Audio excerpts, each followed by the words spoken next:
Дархан хотын 63 жилийн айн баярын босгон дээр Төрлөг хотынхоо хөгжил цэцэглэлтэд залуунаас мэдлэг оюунаа зориулсан зарим хүмүүс төр засагта хөдөлмөрөө өнлүүллээ.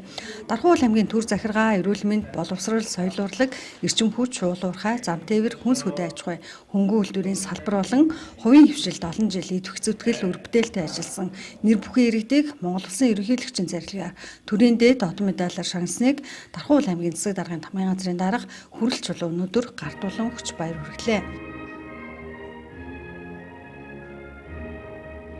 Хөдөө аж ахуйн, мал аж ахуйн салбарт 54 төчлөлдөө одоо ажлаа үргэлжлүүлээд хийж явна гэсэн. Тэгээд төр засаг миний энэ хөдөлмөр бүтээлийг үнэлж төрийн дээд шагнал хөдөлмөрийн гавьяаны улаан тугын одонгоор шагнажаа би маш их баяртай байна. Өнөөдөр маш баяртай өдөр байна. Би боловсролын байгууллагад 35 жил багаангийн багш хийж байгаад гавьяаныхаа амралтанд гарчаад байж байгаа багш юм байна.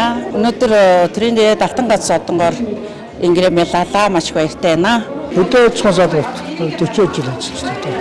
Алтан гац одонгоор шагналаа. Сайхан байна. Алтан гац авлаа. 87 Дархан аймаг дундын маас, үйлдвэр дундын мааст 80 онд анхны хөдөлмөрийн хүндэт медаль авч ялаа.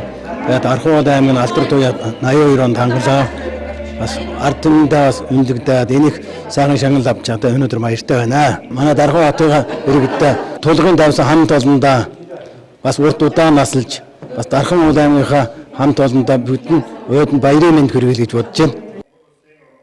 За өнөөдөр хөдөлмөрийн гавьяаны улаан тугын одонгоор Хонгор сумын 2 дугаар багийн иргэн Дарш намын Даваахүү шагнагдсан бол Алтан гац одонгоор Хонгор сумын иргэн Чойр жанцын Алтан гэрэл, Дархан сумын Малчин багийн иргэн Ням жанцангийн Анилтыг, Орхон сумын Игтал багийн иргэн Тоодой Балган, Дархан сумын 6 дугаар багийн иргэн Динсмагийн Буянжаргал, Дархан сумын Өргөө багийн иргэн Лавг сүрэнгийн Галтмаан нарын нэр бүхийн 15 иргэнийг Алтан гац одонгоор шагнан урамшууллаа.